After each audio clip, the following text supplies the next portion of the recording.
Hello, everyone, and welcome to the Unfiltered Table, a new series hosted by ACHNET, a unified talent selection platform. At ACHNET, our mission is simple: to help organizations and professionals build real momentum in their careers, their teams, and their futures. We believe better hiring decisions create better workplaces, stronger businesses, and a more meaningful professional growth for everyone involved. Primarily the organizations where we need to get it right as organization is to define what kind of talent do we want and why do we want that talent. What's the strategy of the business? What is the outlook of the business? Not in the next financial year, but let's say 2-3 years down the line. What is our competition analysis of the marketplace? Because our demand and supply of talent is from and to the marketplace.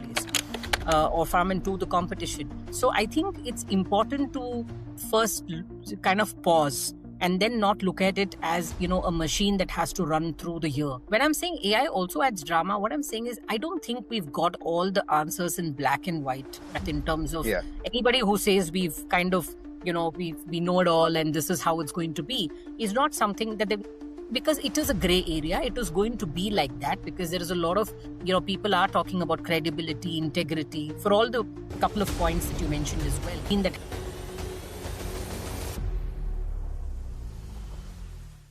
Hello, everyone, and welcome to the Unfiltered Table, hosted by ACHNET, a unified talent selection platform. I'm your host, Abijith Puravankara. Today, we'll be talking about talent strategy. Hiring the right people is only the starting point of talent strategy. What happens after people join is where most organizations quietly lose momentum. Now, to discuss this interesting topic today, with me, I have Lakshmi Raju, who's a director of talent management. Hi, Lakshmi. It's wonderful to have you on board. How are you doing today? Doing good, Abijit, and thank you so much for this opportunity. Excited for the conversation. Perfect. Lakshmi, before we jump right in, could you help our audience know a bit more about you and what you've been doing for the past few years? Absolutely. So I've been in HR now for over 2 decades and didn't start off as HR. So it was not like I planned in college or even during my MBA days, because I don't have an MBA degree, that I would land into HR. I just got into odd jobs and then I figured out that's not my calling. Very, very interestingly, through an internal job posting back in, IBM Daksh, I got, I basically applied to a IJP, and that's how I landed in HR. So I mean, then of course, there's been no looking back. I think this is something that I've always wanted to do. And then have handled, have worked in multiple industries, whether it's Indian private sector banks, GCC, and now in IT infra services. So it's been a bit of a sometimes roller coaster, but mostly a great learning experience because the ecosystems have really supported me. There's been immense learning from the business leaders, HR leaders, and of course, you learn by failing as well. So all of that, all of the drama, all of the learning over 2 decades, and lots of fond memories through the learning as well. Yeah. It sounds wonderful. Sounds like you've had a very fruitful career so far. Yeah, so far, so good. Okay, perfect. Now, today's conversation focuses on why talent strategy often breaks right after hiring or after hiring, how that impacts engagement and trust, and what leaders may tend to overlook when post-hire systems don't work as intended. So we can jump right in if you're all okay with that.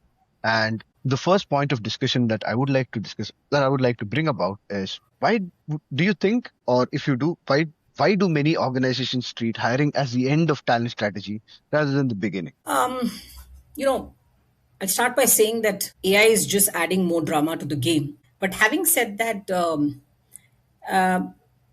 the talent strategy often fails, mostly because I think organizations also need to clearly articulate why are they hiring a talent in the first place, and then what is the short-term versus long-term plan, right? It already, and then even before you go to the market today, organizations also go to the market maybe because it's quicker than developing internal talent. But when I look at it, the way I would look at it is talent, whether the talent exists in your organization or is out there in a marketplace. Primarily the organizations where we need to get it right as organization is to define what kind of talent do we want and why do we want the talent? What's the strategy of the business? What is the outlook of the business, not in the next financial year, but let's say 2-3 years down the line? What is our competition analysis of the marketplace? Because our demand and supply of talent is from and to the marketplace, or from and to the competition. So I think it's important to first kind of pause and then not look at it as, a machine that has to run through the year, that I have to do X number of hires and stuff like that. And like I said at the beginning, what happens is AI just, right now it seems to be a very exploited buzzword. It just adds to the to the complexity. It's not something that we can do away with or something that we can park and say, but we'll have to see how to make it our ally. Like you'd have heard this cliched phrase many times. But importantly, in the context of the business outlook and the business strategy, and with AI being at center stage, I think what organizations need to do is, if they are heading towards a certain growth, what does it mean in the market? And therefore, to attain that growth in multiple geographies. If it's a global organization, what works for APAC will not work for EMEA and will not work for US. So geography specific, regional specific strategies, and therefore talent which is required, right? I think it needs to start with a 3-year kind of an outlook, coupled with, like I said, the interjection of where AI is playing center stage today. So I think it's a bit of both. And one of the reasons why we keep playing the catch up game, right, and we don't really like have a deep relief saying yes, my hiring is done. It seems to be more now, here and now, rather than long term, is what I feel. Okay. Now, that's a very interesting take, because talent strategy, and when you bring in AI into it, strategy is often made based on your past data and how you've dealt with things before, and we know what's worked. Since AI is relatively new, it should be much more difficult to build a strategy to counter that. When you say AI adds drama into it, I believe you're talking about how candidates can use AI to get a lot done. And anyone can fine tune a resume these days. It's very easy to do. Anyone can also, there's also software that helps candidates in the process of interviews. So how do you compete against that is something that is very important, but it's hard to kind of strategize for that, because it's never happened in the past before, not at this scale and not at this accuracy. So that's what I would think about that. In thoughts? Yeah. So when I said AI is adding more drama, it's also the much needed good change, right? Like when the dot-com boom happened, all had to, or when the industrial revolution happened, I don't think at that point of time that generation of workforce was conditioned to it. So when I'm saying AI is adding drama, it's both good and bad. It depends, like you rightly said, of if candidates are, kind of fudging profiles, or if they are trying to give ChatGPT like answers, then how do you have a hackathon which is experiential and still brings out the latent talent in the candidates, right? So I'm sure organization can find ways and means to counter that as well. It's not like it's not something that cannot happen. So that is one part of it. When I'm saying AI also adds drama, what I'm saying is I don't think we've got all the answers in black and white, right, Abhijit, in terms of anybody who says we've kind of, we know it all and this is how it's going to be, is not something that because it is a gray area. It is going to be like that because there is a lot of, people are talking about credibility, integrity, for all the a couple of points that you mentioned as well. So it is a drama which will unfold, and I think as much as possible we need to try and wade through the ambiguity and see how much of it we can use. So we cannot have like a 5-year plan right now, but in terms, so our business strategy is not going to change, right? The what is going to change to a certain extent, but like I'm saying, if an organization is in the FMG business, it's not going to get into a huge disruption kind of a thing. Or if you're saying IT services, you know the boundaries, but you also know what are the use cases. Therefore, it is very important to be market savvy and try and understand how AI use cases are being put to good use, and there are best use cases which you can replicate. And I think there's no shame in replicating. You don't have to always be a pioneer trying to be the first. It's good if you have a first mover advantage, but I think it's also clever to replicate, not only like when I'm saying, from a bank to bank or FMCG to FMCG, but also from multiple industries. So I think we have to look at people who've got it right in the game and see how you can contextualize it and apply it, to your organization, is how I would say. But I don't think we have all the answers right and answers yet. and therefore learning from each other and then collaborating, right? I've also heard where competitors within or different players within the same industry also collaborate with each other, where you jointly go and solve a problem rather than saying it's us versus you.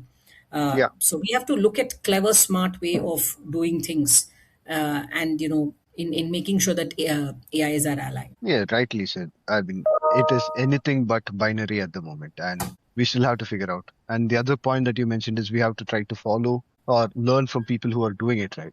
But it's hard to estimate a value on that as well, because how do you know someone is doing it right at this early stage? When you think about the dot-com bubble, we can think clearly now because we are, many, many years into it.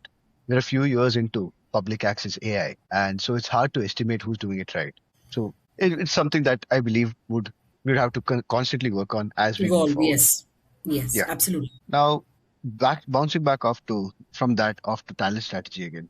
Do you think, or what typically do you think weakens once in an organization? What typically weakens once someone joins in terms of talent strategy? Because talent strategy tends to die out right after someone's hired. That's what the data says. Are you in agreement with this? I think there's pockets of success, pockets of excellence, but I Mm-hmm. think I'll tell you what happens is, a lot of well articulated strategy in letter often finds it difficult to translate into spirit, right? Because it is first thing is when you're defining, again, talent strategy, these are words which are very fancy, right? But what does talent strategy mean? Like I said, I'll go back to my earlier point of what is the, again, you can't look at competition and say, because X company is doing this in the same industry, I will just do it, or I will just follow Google, or I'll follow Apple, because it's fancy to do it.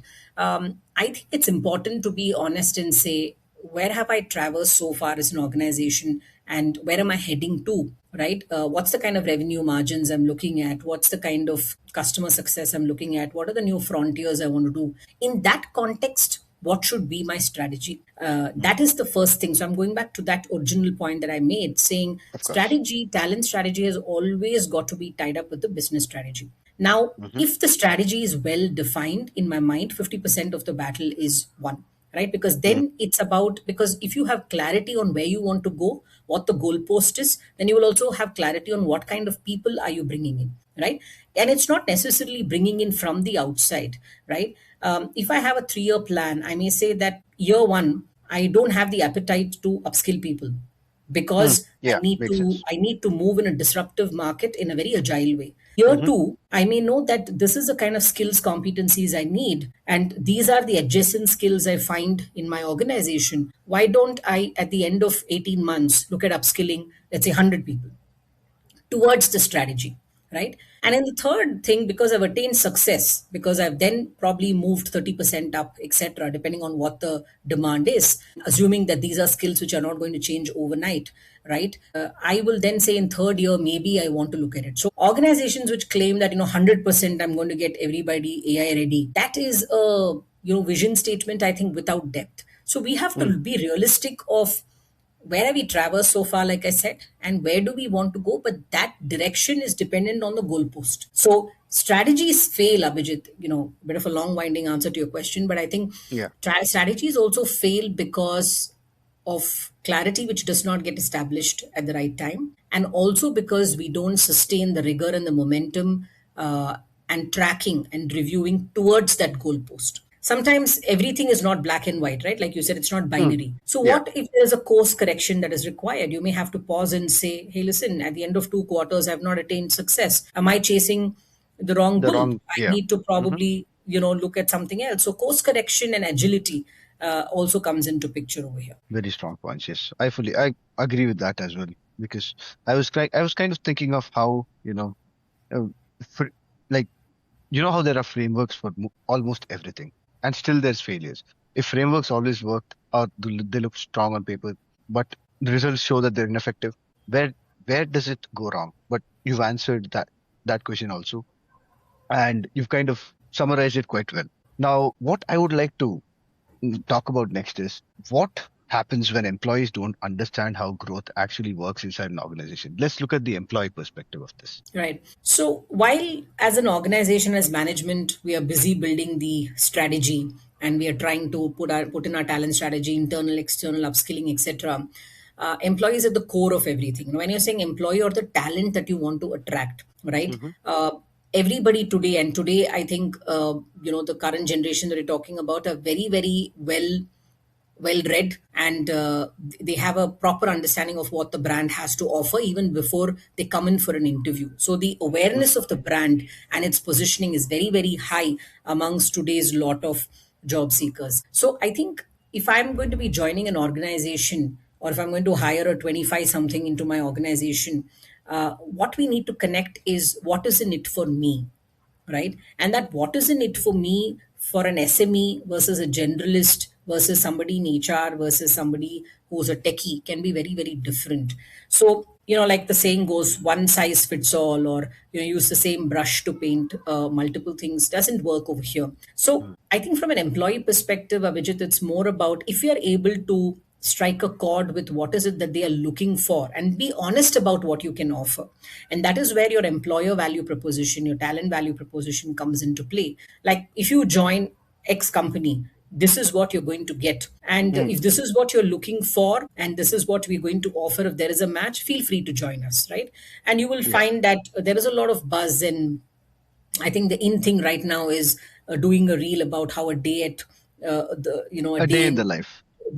life of any company, Ex-employee. Yeah. Anything. ex-employer, right? That also is making rounds right now. But while it seems to be a bit of a fad, it's also good because it's giving, as long as it's not staged and as long as it's authentic, it is giving the prospective candidate or talent to peek into how it can look like. Yeah. But I think, yeah, That's the other sorry, thing. yeah. It can all be completely staged. So if it is staged, the entire perspective is blown out of proportion. Correct. Or you will have early attrition. You will have early attrition for a simple reason that what you saw is not what you're getting right Yeah. now. You've been lied to. It, That's as simple as that. yeah, and you're in the day of reels in Instagram. Everybody wants that perfect shot and the Mm-hmm. perfect sky and stuff like that. But I think it's also important for organizations as much as possible to be authentic. I mean, everybody wants to keep the best step forward. Of course, you should talk about your wins and glories and success. But I think it's also important to be authentic and honest. And that is where an EVP or employer value proposition plays a very, very important role, and Mm-hmm. also needs to be customized to what kind of talent you're bringing in for what purpose. So if you're able to, and people are okay with, I think what is very interesting about the newer workforce that I see right now is they're not asking for the moon, sun, and star, and I don't think they're probably very difficult to handle. What they expect is, are you walking the talk? And are you telling me that, yeah, fine, I'm going to have fun, or I'm going to have great work for the next 18 months? Say it's so. It's okay. It's fine. If you're Yeah. able to get your return on investment on that as an organization, that's good enough. Mm-hmm. Sounds great. Now, another interesting question that I came across. Why do you think, or why does career progression often feel opaque in, or even in mature enterprises? Because I think it's a lot templated. We try and find a quick wins. When I'm saying templated, again, the one size fits all kind of an approach, right? See, today, why do we have a great experience, let's say, with e-retailers or online shopping? Because it is customized to our liking. And then we Yeah, it's go for, personalized. I mean, Yes. it's personalized, it's customized. Mm-hmm. If I even look at Instagram, why is it so exciting? Because it knows what I want and then it gives me what it believes, rightly Mm-hmm. so, that I'm going to be interested in. It's the same Yeah. that applies. If I had to draw an analogy to careers, it's about that. I think it's important for organizations, and I think it's also a journey, to be fair, to all organizations. Is are you able to first understand, what is it that different, when you're saying your org structure, you're talking about your entire organization. How can I group people into maybe different cohorts in terms of their skills, competencies, and what do they really want? And it is and we should not try and kind of compartmentalize it into, say, that you will have vertical growth in X number of years. You have to Mm. be, again, I'll go back to my point of being authentic, right? The way you're going to progress is you're going to do a couple of projects is good enough, right? Because you're not going to get the rank, but you're going to get the experience, because you're going to be put into an innovative project is an offering that you can say we're going to give. What we try and do is we look for the best recipe with all the perfect components, and that's why it Hmm. fails. Because Yeah. in this case, there may not be a best recipe that you can get in 12 months time frame. So I think it's important to look at what are the pressing needs of the organization. And again, I'll go back to what is the organization's plan, strategy, what does it want to achieve, and then what do we prioritize from a mobility perspective also. So we need to kind of help, or we need, the organizations would need to kind of be okay to taste some small wins before we get into saying, you know, uh, if you're here, you will move there. It seems very good. I mean, it's not a snake and ladder game, and even in a snake and ladder game, there are no, what should I say? There are no, success is not guaranteed, because you can just Mm. get bitten by a snake and you can Yeah. fall down. What I'm essentially trying to say is, while we don't want to keep it abstract, it's not, again, career mobility is not like in 5 years you'll move here and then after three Mm. years you'll move there.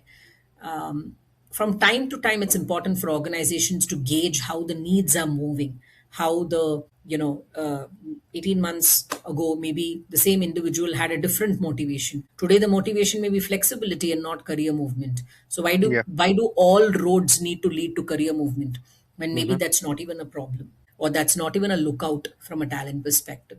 So there are multiple things to it, and we try Yeah. and find, we want all roads to lead to career movement and say this is your solution for any problem that you may have, which I think is a wrong way of defining it. Yeah, that's fair because again here clearly there is no one size fits all kind of approach that you can take. Yeah, makes sense. Now, why do you think organizations struggle to assess readiness beyond current performance? Again, I think primarily, Abhijit, because I feel that you have to define what is your goalpost, right? Mm. Because assessing readiness is one of the steps. But when you're talking about readiness towards what? What am I evaluating, right? Have I got the critical roles identified? Am I building a pool of successors for what? You can't have like a fancy hypo program when for 500 people you don't need to have. You first need to start by saying, what are my critical roles? Which are the roles for which I need to build succession? And I need to assess succession towards those critical roles. It can't be like I have, let's say it's 1,000 employee organization and I'm going to assess readiness for everybody. So again, coming back to the goalpost example, what am I by assessing the readiness, right? What am I going to achieve as an organization? Because I'm meeting a requirement of a critical role towards what? Is that critical role towards, if I don't have the role, my margins are going to suffer.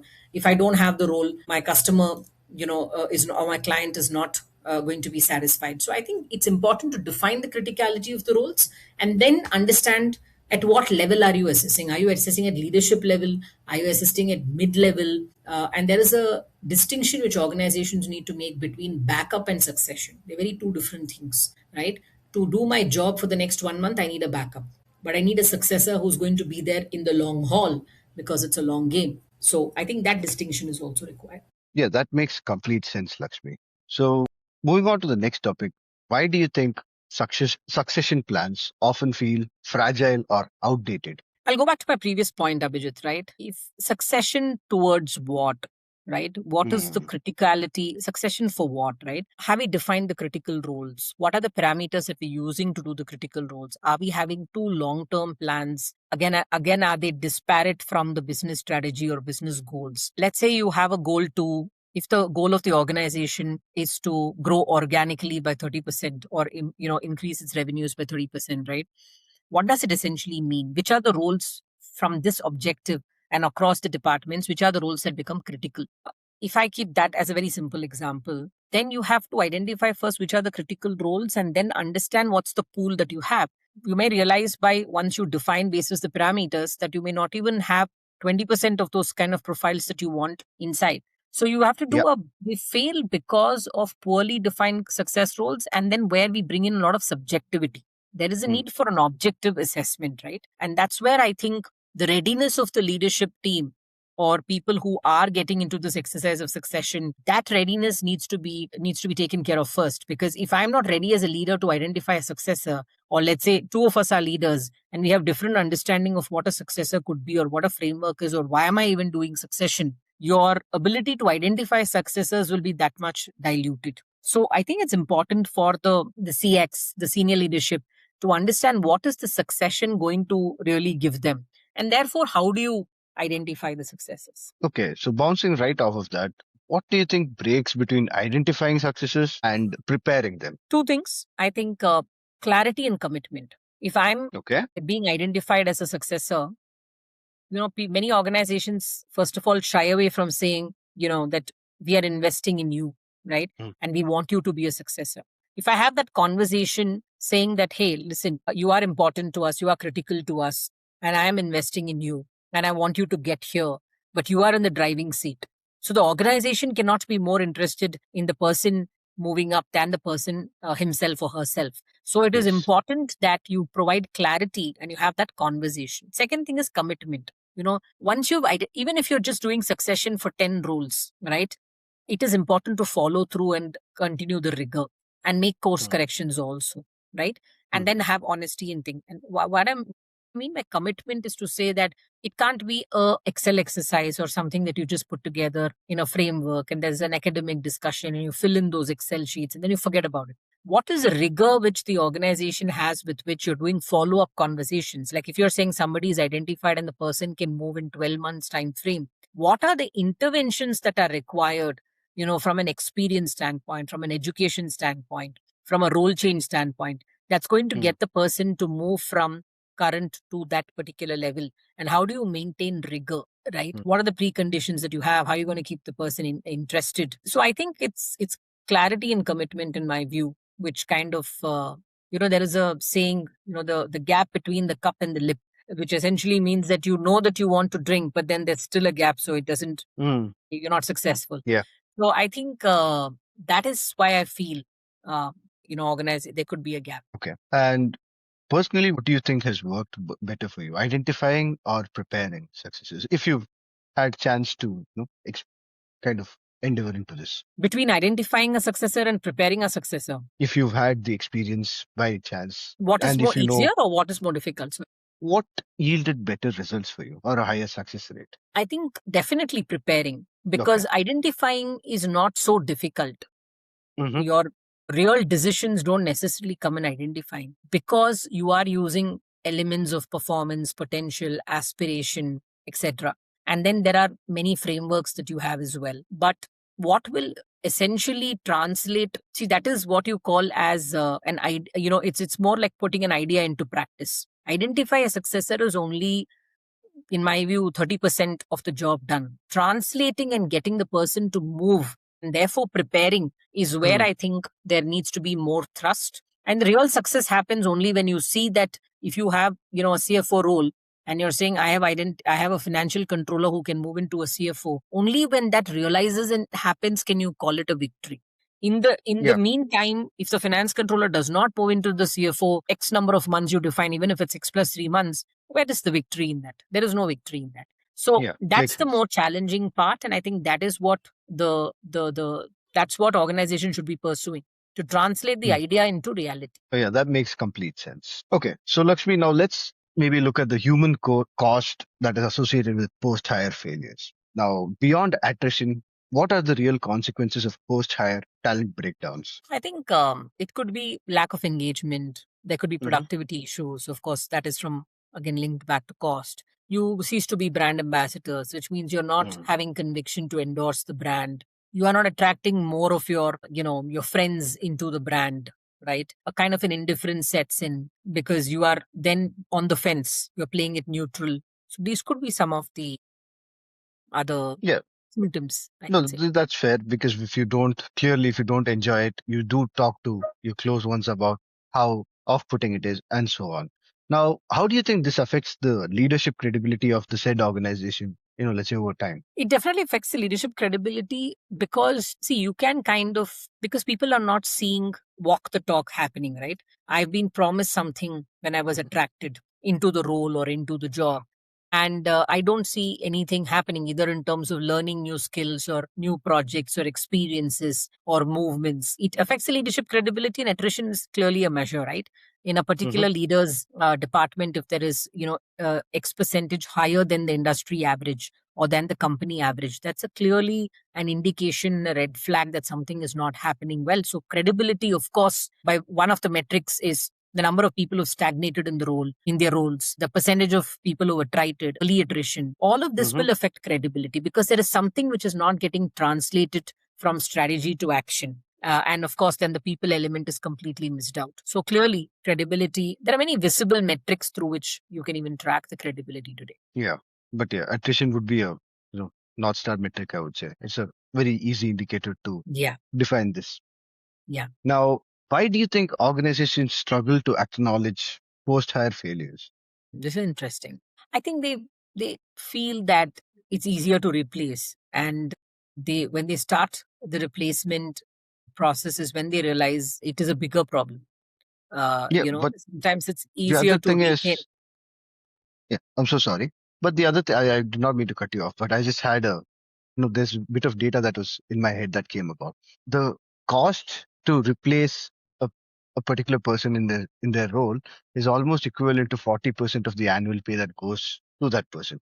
So that is wasted on replacement. And again, there's also cost involved in getting this person to be productive and up to speed in order to achieve business outcomes or measurable business outcomes.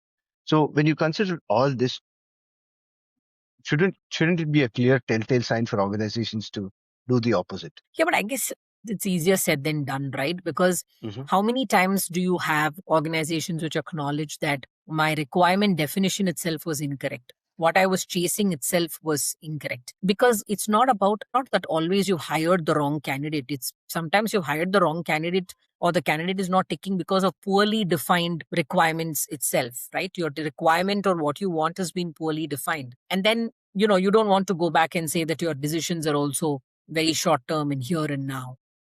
So I guess there are always people behind the decisions, and we can't forget that when you're saying acknowledgement, it's the people also acknowledging it. Yeah. Now, what makes fixing talent strategy harder than designing it? Because you said, based off of what you've said. Because of credibility that's taken a beating, right?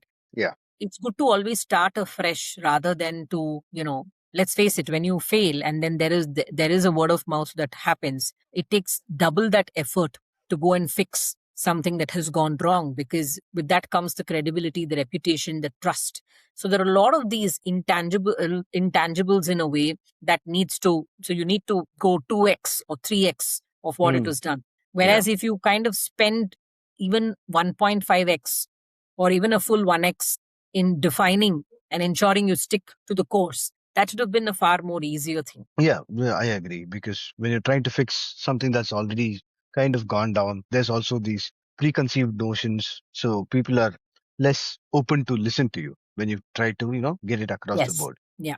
Trust, credibility, like it. Yeah, makes sense. Now, maybe let's look at some points on what might need to change after hiring. From your experience and your knowledge, what do you think is one fundamental shift that organizations must make in post-hire talent strategies? I think keeping the dialogue open and keeping a two-way communication, right? When you launch a survey and you get results, it's about how do you close the loop and say that, hey, maybe we've got a couple of things wrong, but here's what we've done to change that experience and change that perception. So I think it's not about buying, like, if I can, for want of a better thing, buying like 20 cows and then saying I'm done with it, right? There has to be a dialogue that happens. The dialogue can happen quarterly, and it's all about the kind of systems that you build, which are again not centralized, but and again the culture that you build actually to keep that two-way conversation and dialogue.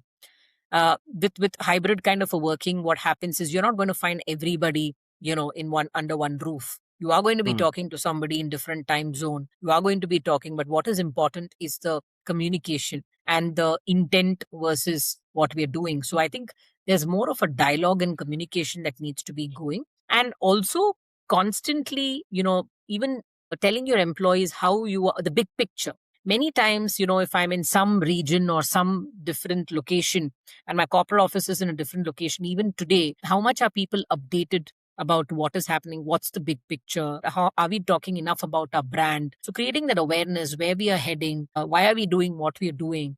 I think keeping your channels of communication, having your brand ambassadors across, where you operate. These are some of the important things. Because when this is not done, it seems to be very only one way and top down. I'm only a recipient of the information. I'm not someone with whom somebody can have a conversation. It then becomes difficult. Yeah, that makes sense. Now, as an organization scales and grows, how can this be kind of ensured? Are there specific roles that you can, uh, that or specific talent that you can use to ensure that talent strategy stays aligned, or to prevent all these mistakes that we talked about? Like I said, use talent ambassadors, use culture ambassadors, right? Hmm. Because there can't just be one HR team or marketing team or a communication teams that says all communications are going to go from us. When you talk about culture or brand ambassadors, you are kind of giving a sense of community. And you are saying, irrespective of whether you're in US, UK, wherever that you are, or in India, you, through that community network, you are trying to carry the brand to different places, and that is what is important. So you will have to identify who are your culture ambassadors, and it always does not have to be the leader, because sometimes I Mm. feel leaders are also kind of overused, and like excessively used. That you it has to be about saying, if I both of us belong to a particular company, what is it that ties us together in terms of a community, right? I mean, you Yeah. could be at a senior suite level, and I could be somebody who's mid, but it doesn't matter. So that establishing that, not only a top down kind of a thing, but also a bottoms up, Hmm. is building those community network of ambassadors is what I think will sustain. That makes complete sense again. How can leaders rebuild confidence in talent systems without maybe, I don't know, over engineering them? You have to talk about your small wins and create more awareness about that. It's about how you create the trust. Like when you're attracting a talent, the first call to the first round of interview, to the offer letter that is sent, to the pre-boarding experience, to actually the D-Day, there is so much of work that goes prior to a person joining. And is Hmm. that seamless experience given to that person builds trust, right? Every Yeah. conversation. So which means that it's again a reflection of the culture. If I'm going to meet four people before I join the organization, and each of those four people give me consistent message about what this organization stands for and why they feel I should join an organization without overselling it. And I'm also experiencing it, right? Like if I'm waiting for an interview and I'm sitting across a very senior leader, how that person maybe treats somebody who's bringing in the coffee is as important as how I feel in that room. So I think Mm. the culture should reflect even at a pre-joining phase. So, Lakshmi, I would like to conclude with a short summary based on all the points that you've shared and a few of the notes that I've taken. I think it's safe to say that hiring the right people is important, but organizations are eventually defined by what happens next. Now, when talent strategy breaks after hiring, it's not loud, it's often quiet and through stalled growth, disengagement, lost trust and credibility, and so on. And like we discussed, fixing it does not require more frameworks, and frameworks might not even necessarily help either. It requires leadership discipline, clarity, and ownership. Thank you for joining me on the Unfiltered Table today, Lakshmi. The knowledge that you've imparted to us is amazing. Thanks, Abhijit. Thank you for the opportunity. I think great conversation, and it's a, what should I say? It's very interesting because we get to find answers to many of the things. I think as a community and as organizations. So nice chatting with you, and thank you for the opportunity again. And to everybody watching, if you're interested in hearing more about challenges faced by businesses or employees or even HR in general, do tune in next week where we'll come back with a brand new episode on the Unfiltered Table. Thanks for tuning in.